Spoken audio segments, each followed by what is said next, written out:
अस्सलाम वालेकुम व्यूअर्स, क्या हाल है। उम्मीद है आप लोग खैरियत से होंगे। व्यूअर्स, जैसा कि हमने डिस्कस किया था कि एसईओ के कोर्स के बाद हम ब्लॉगिंग करेंगे, क्योंकि ब्लॉगिंग का जो कॉन्सेप्ट है उसमें जो है आपने पैसिव इनकम अर्न करनी होती है। तो आज की वीडियो में इंशाल्लाह आज हमारा ब्लॉगिंग का पहला पार्ट है, जिसके अंदर मैं आप लोगों को ओवरव्यू दूंगा कि ब्लॉगिंग बेसिकली है क्या, उसके लिए क्या क्या रिक्वायरमेंट्स होती हैं और हमें कौन कौन से टूल्स चाहिए होते हैं, हमारे पास कौन सी स्किल्स होनी चाहिए और हम कितने टाइम पे कौन कौन से सोर्सेज से किस तरीके से इंटरनेट से ब्लॉगिंग के थ्रू अर्न कर सकते हैं। तो व्यूअर्स, चलें स्टार्ट करते हैं आज का कॉन्सेप्ट। सबसे पहले मैं आपको बताता चलूँ कि ब्लॉगिंग है क्या। तो ब्लॉगिंग का जो कॉन्सेप्ट है बेसिकली ये डायरी से स्टार्ट हुआ है। जैसे कि पहले ज़माने में लोग जो है वो डायरी लिखा करते थे, तो जैसे ही इंटरनेट का दौर स्टार्ट हुआ तो 90s में लोगों ने जो अपनी डायरीज थी उसको इंटरनेट पे शिफ्ट किया, यानी कि वो इंटरनेट पे अपने ब्लॉग्स बना के उसके अंदर अपनी पर्सनल इन्फॉर्मेशन ज़्यादा शेयर होती थी। तो पर्सनल इन्फॉर्मेशन से जो है ब्लॉग का कॉन्सेप्ट आगे बढ़ा थोड़ा, और इसमें जो है डिस्कशन स्टार्ट हुई। बेसिकली जो ब्लॉग्स होते हैं इसमें जो है आपको इन्फॉर्मेशन ज़्यादा मिल रही होती है। तो पर्सनल डिस्कशन से ये आगे बढ़ा और डिफरेंट काइंड्स ऑफ ब्लॉग्स आए, जिसमें जो है आपके जो डिफरेंट काइंड्स ऑफ ब्लॉग्स हैं उसमें आपका जो पर्सनल ब्लॉग होता है जिसमें आप पर्सनल अपनी इंफॉर्मेशन डाल रहे होते हैं। फिर आपके पास बिजनेस ब्लॉग्स होते हैं जिसमें आप अपने बिजनेस को जो है वो प्रमोट कर रहे होते हैं, बिजनेस से रिलेटेड आप अपनी डेली बेसिस पे आर्टिकल्स या इंफॉर्मेशन शेयर कर रहे होते हैं। बिजनेस ब्लॉग्स के बाद जो है आप नीश रिलेटेड कोई भी एक ब्लॉग बना सकते हैं। जैसे अगर मैं एसईओ से रिलेटेड हूँ और मैं अपनी जो वीडियोस बना रहा हूँ। अच्छा, आप लोगों को एक चीज़ और बताऊँ कि एक होता है ब्लॉग और एक होता है वीलॉग। जो मैं वीडियोस बना रहा हूँ ये वीलॉग के उसमें आता है कैटेगरी में, और अगर ये जो मैं वीडियोस बना रहा हूँ इसको मैं अगर इन रिटर्न अपना एक ब्लॉग बना के उसके ऊपर पोस्ट करना शुरू कर दूंगा तो वो मेरा ब्लॉग कहलाएगा। और वो क्योंकि मैं एसईओ से रिलेटेड या ब्लॉगिंग से रिलेटेड हूँ तो ये मैं एक स्पेसिफिक नीश के ऊपर काम कर रहा हूँ, तो ये जो मेरी वीडियो होगी इसको हम कहते हैं, इसको हम कहेंगे कि नीश से रिलेटेड ये मेरा ब्लॉग होगा। और उसके बाद जो आपके पास होता है जो एक और काइंड ऑफ ब्लॉग है, उसमें ये होता है कि आप एफिलिएट मार्केटिंग से अर्न करने के लिए ब्लॉग बनाते हो, यानी कि कोई भी एक स्पेसिफिक नीश इस पर्पज़ के लिए आप चुनते हैं कि आपने उससे एफिलिएट मार्केटिंग से अर्न करना है। तो ये सारी चीज़ें हैं, और ये अर्न कैसे करना है ये चीज़ें तो इंशाल्लाह आगे जब हमारे पार्ट्स आएंगे डिटेल में आप लोगों को मैं बताऊंगा। तो व्यूअर्स, ब्लॉग और वेबसाइट में डिफरेंस क्या है पहले तो आप लोगों को ये पता होना चाहिए, क्योंकि ये अभी जो मेरा लास्ट सेशन चल रहा था उसमें एक फीमेल ने क्वेश्चन भी किया था कि what is difference between blog and website. तो देखिए, ब्लॉग और वेबसाइट में डिफरेंस ये है कि जो वेबसाइट होती है उसके अंदर आप लोग जो है या तो अपनी प्रोडक्ट सेल कर रहे होते हैं या अपनी सर्विसेज सेल कर रहे होते हैं।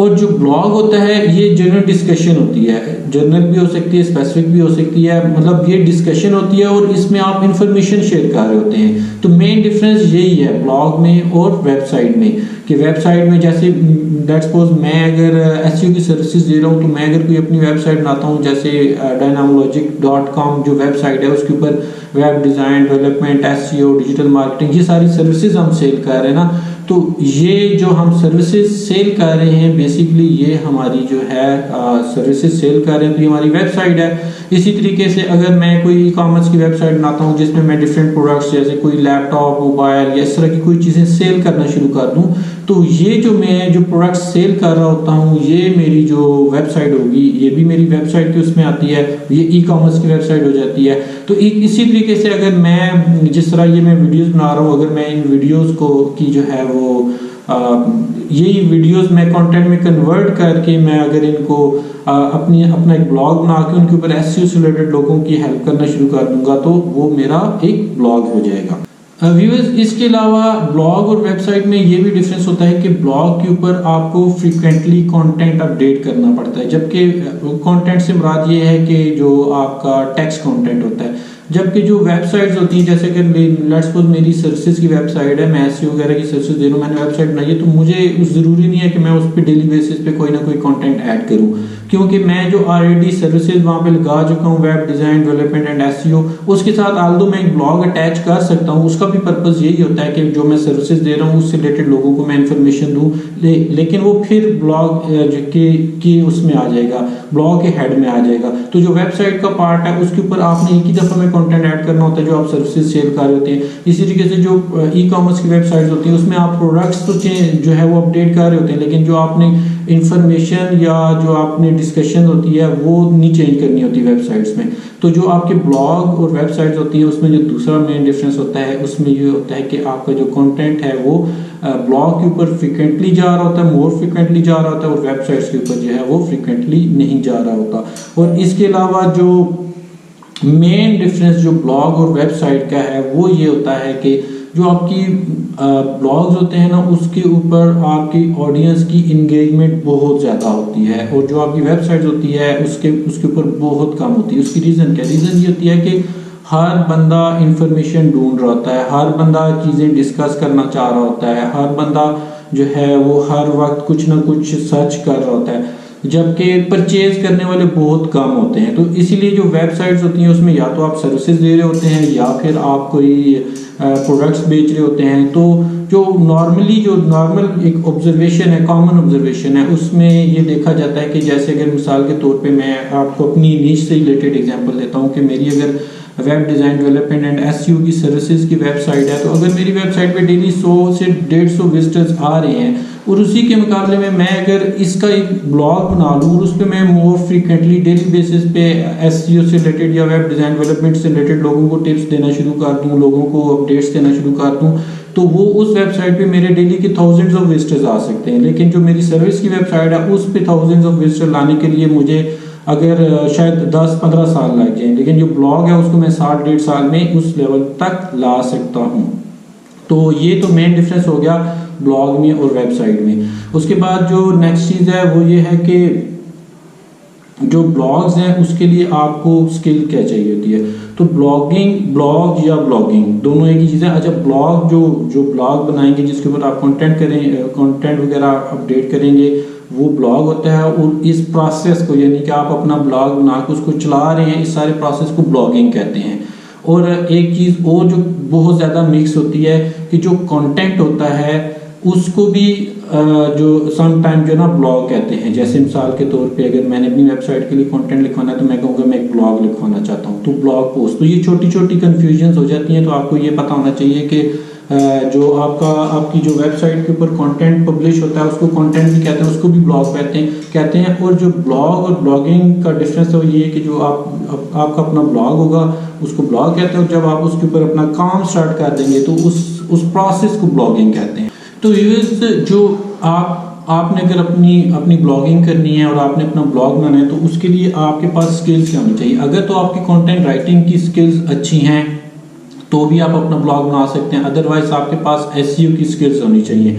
अगर आपको एसईओ आती है और आप कंटेंट राइटिंग नहीं भी कर सकते तो आप जो है कंटेंट राइटिंग की सर्विसेज किसी से ले सकते हैं और एसईओ की सर्विसेज खुद कर सकते हैं। और अगर आपको कंटेंट राइटिंग करनी आती है और एसईओ नहीं आती तो फिर आपके लिए चीज़ें, आपको कंटेंट राइटिंग आती है तो आप ब्लॉगिंग बहुत ईजिली कर सकते हैं। आप जो आप मेरी यूट्यूब पे वीडियोस पढ़ी हैं, आप एसईओ की वहाँ पे देख लें, सिर्फ एक दफ़ा देखें, बहुत आसान है ऑन पेज एसईओ करना। वही ऑन पेज एसईओ मेन चीज़ होती है, ऑफ पेज एसईओ में आप सिर्फ गेस्ट पोस्ट करें और कोई एक्टिविटी बेशक ना करें तो इंशाल्लाह आपका ब्लॉग जो वो रैंक हो जाएगा।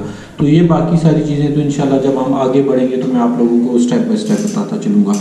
अब आगे बात करते हैं नेक्स्ट स्टेप में कि जो आपको ये तो पता चल गया कि चले लेट्स सपोज आपको पता चल गया कि आपको कंटेंट राइटिंग की स्किल या एसईओ की स्किल आती है तो आप ब्लॉगिंग कर सकते हैं। अगर आपको ये दोनों चीज़ें नहीं आती तो आप किसी से बनवा सकते हैं अपनी निगरानी में। मतलब आप डिफरेंट कंपनीज हैं जो कि ब्लॉगिंग से रिलेटेड सर्विसेज देती हैं, तो आप उनसे जो है हेल्प लेके एक फिक्स अमाउंट सेट करके मंथली बेसिस पे अपना ब्लॉग बनवा सकते हैं। लेकिन अगर आप किसी से ब्लॉग बनवाएंगे ना तो उसके लिए फिर ये भी ज़रूरी है कि आपकी अपनी एंगेजमेंट उसमें होना ज़रूरी है। आपको पता होना चाहिए कि ब्लॉगिंग है क्या। अगर आपको पता नहीं होगा कि ब्लॉगिंग क्या है, उससे किस तरीके से अर्न करते हैं, तो फिर शायद आपको जो है वो चीज़ें जो है वो मुश्किलात का सामना कर सकते हैं। हो सकता है कि जिनको आपने अपना ये आउटसोर्स किया हो ब्लॉगिंग का काम, वो प्रॉपर काम ना कर रहे हो। तो अगर आपको आ रहा होगा और आप खुद चीज़ों को मॉनिटर कर रहे होंगे तो फिर इंशाल्लाह आपकी चीज़ें बहुत स्मूथ चलेंगी। उसके बाद नेक्स्ट जो चीज़ होती है वो ये होती है कि आपको ना ब्लॉगिंग में नीश सेलेक्ट करनी होती है। अब नीश भी इसको कहते हैं, नीच भी कहते हैं। नीश में ये होता है कि आपने ये देखना होता है कि मेरा ब्लॉग किस चीज़ से रिलेटेड होगा। अब दो किस्म की नीश होती हैं, एक होती है माइक्रो नीश और एक होती है मैक्रो नीश। जैसे कि नाम से सजेस्टेड है कि जो माइक्रो नीम होती है, नीश होती है, वो ये होती है कि आप एक स्पेसिफिक कैटेगरी पकड़ लेते हो, जबकि माइक्रो नीश होती है उसमें ये होता है कि आप ब्रॉड फील्ड में चले जाते हो। लेट्स सपोज मैं अपना जेनेरिक सा ब्लॉग बना लेता हूँ, उसमें मैं मल्टीपल कैटेगरीज डालता हूँ, बिजनेस की, फाइनेंस की, हेल्थ की, तो ये बहुत ही बड़ा जेनेरिक, बहुत बड़ी जो है ना मैक्रो नीश बन जाती है। तो मैक्रो नीश वाले ब्लॉग को रैंक कराना बहुत मुश्किल होता है, उसके लिए आपको बहुत ज़्यादा एफर्ट चाहिए होती है, बहुत ज़्यादा कंटेंट चाहिए होता है, बहुत ज़्यादा नंबर ऑफ बैकलिंक्स चाहिए होते हैं। मैक्रो नीच के ऊपर अगर आप अपने ब्लॉग को रैंक करा लेते हो ना, तो इसमें ये होता है कि इससे रिजल्ट बहुत लेट आते हैं। अगर आप ज़्यादा एग्रेसिव काम करते हैं, ज़्यादा कंटेंट पब्लिश करते हैं, ज़्यादा बैकलिंक लेते हो, जल्दी अगर आप रिजल्ट ले भी आते हैं, तो इससे आपको बहुत ज़्यादा अर्निंग मिल सकती है। जबकि जो दूसरी तरफ माइक्रो नीश है, माइक्रो नीश में होता है कि आप एक बिल्कुल स्पेसिफिक एक छोटी सी चीज़ को पकड़ के ना उसके ऊपर काम करते हैं। तो ये जब इंशाल्लाह हम आगे जाएंगे तो मैं आप लोगों को नीश सेलेक्ट करना बताऊंगा कि अगर लेट्स सपोज आप एडसेंस के थ्रू अर्न करना चाहते हैं तो आपको किस तरीके से आप नीश सेलेक्ट कर सकते हैं। अगर आप एफिलिएट मार्केटिंग से अर्न करना चाहते हैं तो आप किस तरीके से नीश सेलेक्ट कर सकते हैं और कैसे करनी चाहिए, ताकि वो जिस नीश पे आप काम कर रहे हैं आपको ये भी पता हो कि वहाँ से आपके लिए कोई अर्निंग के चांसेस भी हैं या नहीं। तो नीश में एक ये भी कॉन्सेप्ट है कि आपको ये भी देखना चाहिए कि आप का उसमें इंटरेस्ट है या नहीं। इंटरेस्ट भी रख लें, क्योंकि अगर जिस चीज़ में आपका इंटरेस्ट होता है, अगर आप उसको अपनी नीश बना लेते हैं ना, तो वो उस चीज़ में आप उस ब्लॉग को कामयाब कराने में ज़्यादा सक्सेसफुल रहते हैं। अब अगर मैं माइक्रो और मैक्रो की दरमियानी जो नीश बताऊं, तो जैसे मैंने आपको बताया कि मैंने अगर जेनेरिक सा कंटेंट, जेनेरिक सा ब्लॉग बना रहा हूँ, उसमें मैंने मल्टीपल कैटेगरीज रखी हैं, तो ये मेरा बहुत मैक्रो हो गया। अब इसी तरीके से पेट्स से रिलेटेड मैं एक एग्जांपल देता हूँ। अगर मैं पेट्स से रिलेटेड अपना ब्लॉग बनाता हूँ, ये आती तो माइक्रो में, लेकिन इससे भी कम मिनी माइक्रो जिसे आप कह सकते हैं, मिनी माइक्रो नीश आप सेलेक्ट करते हैं कि आप पेट्स के अंदर भी या तो सिर्फ कैट्स के ऊपर वेबसाइट बना लें या सिर्फ डॉग्स के ऊपर वेबसाइट बना लेते हैं, तो इसको कहते हैं मिनी माइक्रो। और जितनी ज़्यादा आप जो है ना आप मिनी माइक्रोस में जाते हैं, मतलब कम से कम जितनी शॉर्ट नीश में आप जाते हैं ना, जितनी कम चीज़ों के साथ आप जाते हैं, उतना ज़्यादा आपका ब्लॉग जो है वो जल्दी रैंक होता है, और वो उन कीवर्ड्स को आप जल्दी रैंक करा के उसमें कंपटीशन कम हो जाता है और आपका फोकस उस नीश के ऊपर ज़्यादा हो जाता है, तो आप जो है वहाँ से जल्दी अर्न करना स्टार्ट कर देते हैं। लेकिन उसमें ये होता है कि माइक्रो नीश के अंदर अर्निंग की कैपेसिटी जो है वो थोड़ी सी कम होती है एज कम्पेयर टू मैक्रो नीश। उसके बाद हमने ये देखना है कि जनाब आप अगर आप ब्लॉगिंग पे जाएंगे तो फिर आपको उसके लिए रिक्वायर्ड क्या क्या होता है। ब्लॉगिंग के लिए आपको एक डोमेन, एक होस्टिंग और एक वेबसाइट रिक्वायर्ड होती है। अब डोमेन क्या है, होस्टिंग क्या है और वेबसाइट क्या है, थोड़ा सा अभी आपको इसका भी ओवरव्यू दे देते, तो इंशाल्लाह बाद में इस पर डिटेल बताऊंगा कि आप किस तरीके से परचेज कर सकते हैं, कहाँ से परचेज कर सकते हैं। तो जो डोमेन होता है, डोमेन बेसिकली डोमेन जो होता है वो आपके ब्लॉग का नाम होता है। जैसे कोई भी बच्चा पैदा होता है, आप उसको कोई ना कोई नाम देते हो, अगर आप उसको नाम नहीं दोगे तो उसकी कोई आइडेंटिटी नहीं होगी। तो अगर आपने कोई अपना ब्लॉग बनाया, इवन आप खुद खुद भी उसको तब तक नहीं पहचान सकते जब तक आप उसको कोई नाम नहीं दोगे, वरना तो अगर वो एक ही नाम से सारे होंगे तो मिक्स हो जाएंगे। तो जो डोमेन होता है बेसिकली ये आपकी वेबसाइट या आपके ब्लॉग का नाम होता है। और होस्टिंग क्या होती है, होस्टिंग ये होती है कि आपका जो वेबसाइट है या आपका जो डोमेन है उसका जो डाटा होगा वो जो है वो कहाँ पे आप रखेंगे। इसकी मैं बिल्कुल एक सिंपल सी एग्जांपल देता हूँ कि आप कोई मोबाइल लेते हैं, तो मोबाइल के अंदर वो आपको बता दें कि इसमें जो इतनी मेमोरी है, 64 GB है, 128 GB है, ये मेमोरी है। मेमोरी क्या होता है कि आप कोई वीडियो बनाते हैं या आप कोई इमेज बनाते हैं या आप कोई डाटा ट्रांसफ़र करते हैं थ्रू डिफरेंट मीडियम्स, तो उसमें ये होता है कि वो डाटा आपके मोबाइल में आगे सेव हो जाता है। वो कहाँ पे सेव हो रहा था, वो आपके मेमोरी कार्ड में या जो इंटरनल मेमोरी या इंटरनल स्टोरेज होती है उसके अंदर सेव हो रहा होता है। सेम लाइक दैट जो आपकी वेबसाइट होती है उसको भी एक स्टोरेज चाहिए होती है, उसको भी एक स्पेस चाहिए होती है जिसके ऊपर आपकी जो वेबसाइट का कंटेंट होता है, जो इमेजेस होती हैं, वो जो जहाँ पे आप उसको प्लेस कर सकते हैं। तो जो होस्टिंग होती है, होस्टिंग से मुराद ये होता है कि जो आपकी वेबसाइट है वो कहाँ पे होस्ट होगी। तो होस्टिंग के लिए डिफरेंट कंपनीज हैं, उसमें डिफरेंट पैकेजेस हैं। वेबसाइट के लिए आप कोई छोटा प्लान ले सकते हैं, डोमेन के लिए ब्लॉगिंग के लिए या तो आप इनिशियली छोटे प्लान के साथ जा सकते हैं, लेकिन लेटर ऑन जैसे जैसे आपका कंटेंट बढ़ता है, आपकी ट्रैफिक बढ़ती है, तो आपको एक्सपेंसिव वाले बड़े प्लान लेने पड़ते हैं। उसमें फिर वो डिफरेंट काइंड्स ऑफ होस्टिंग है, उसमें शेयर्ड होस्टिंग आती है, फिर वर्चुअल आ जाता है, फिर वो आपको पूरा डेडिकेटेड सर्वर भी बाय कर सकते हैं। और वो जैसे जैसे आपकी ट्रैफिक बढ़ती है तो इंशाल्लाह उस पर हम बाद में डीपली बात कर लेंगे। तो जब आप डोमेन परचेज करने जाते हैं तो आपने डोमेन का जो नाम रखना होता है वो आपने देखना होता है कि ऑलरेडी किसी ने लिया हो तो नहीं। अगर दुनिया में किसी ने भी वो लिया हुआ है .com पे, तो फिर आप .com पे नहीं ले सकते, तो वो उसके लिए नाम भी आपको परचेज करना पड़ता है। अगर आपने चेक करना है, जैसे मिसाल के तौर पे मैं अपना डोमेन लेट्स सपोज मैं खरीदता हूँ numan.com, तो मैं एक वेबसाइट है name.com, बहुत सारी वेबसाइट है जो होस्टिंग सेल कर रही है, सब पे आप चेक कर सकते हैं, लेकिन name.com ज़्यादा कॉमन है।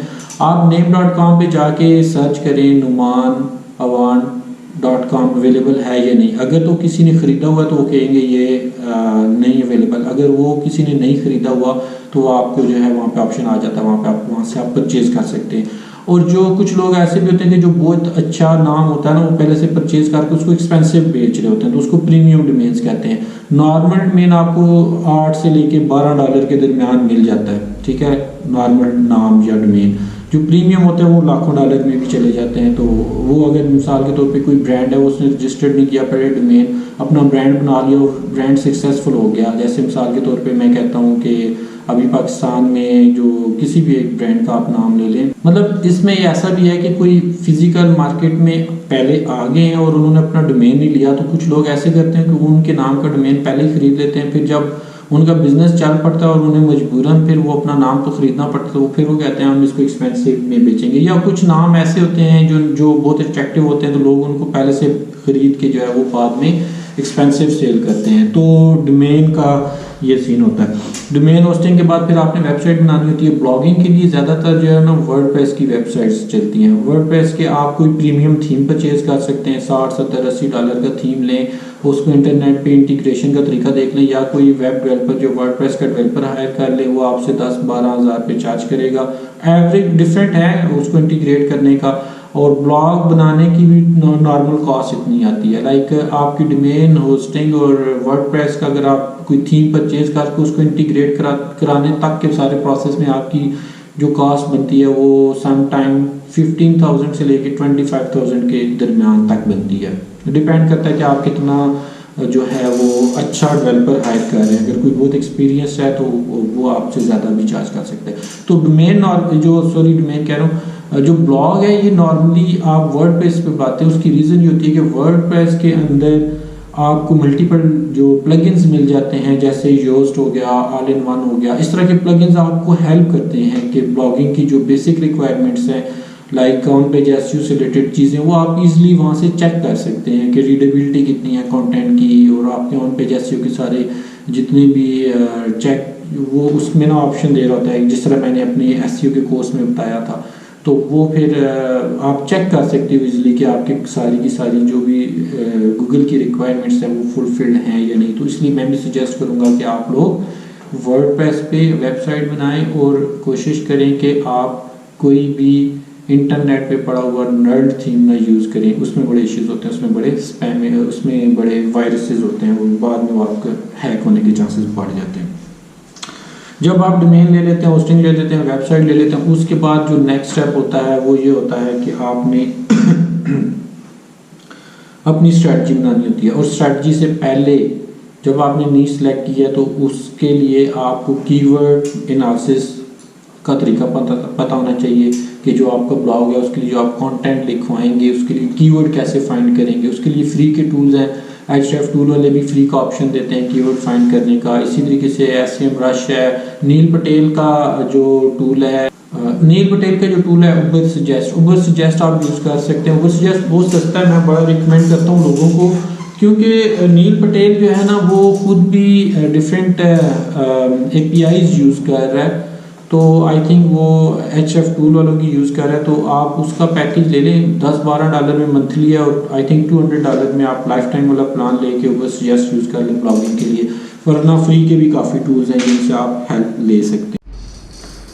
तो जब आप स्ट्रेटजी बना लेते हैं कि आपने जो है, जब आप आपको कीवर्ड जो है एनालिसिस भी आ गया, आपको डिफरेंट टूल्स जो है इस पे भी इंशाल्लाह हम डिटेल में बाद वीडियो बनाएंगे बाद में कि आप किन कौन कौन से टूल्स को यूज़ करके किस तरीके से कीवर्ड निकाल सकते हैं।